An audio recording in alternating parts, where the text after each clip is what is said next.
السلام عليكم ورحمة الله وبركاته. صبحكم الله بالخير. طبعا هذا خزان يا جماعة، خزان هذا مليان موية.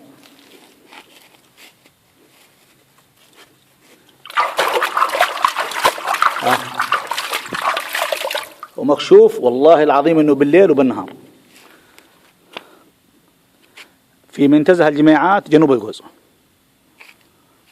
والأمر ولدها هذه المراجيح حقت الأولاد قدامه، ومكشوف بالليل وبالنهار. طيب من المسؤول عن المشكلة هذه؟ يعني وضع مأساوي يا جماعة.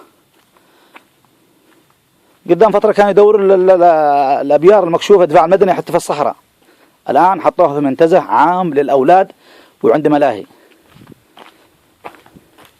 طيب الموقع الثاني، المسؤول بلدية أو المقاول الموجود هنا، ما أدري إيش الثغرة الحاصلة. هذه نفس الطريقة، حاط لها شبك. إيش فيها؟ هذه خشبة حاطين عليها، اندعست عليها انكسر. وبعدين مشكلة إيش؟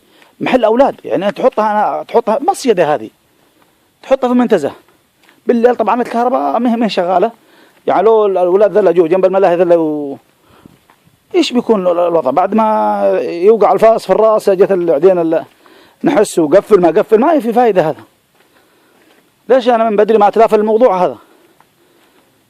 ليش ما قفل؟ ليش ما أجيب قفل؟ خلاص عبيت الخزان هذا موية، قفلت، أنت الموضوع دينمو عليه يشفطوا ويودي الخزان. طبعا المنتزه هذا منتزه الجميعات جنوب الجوز.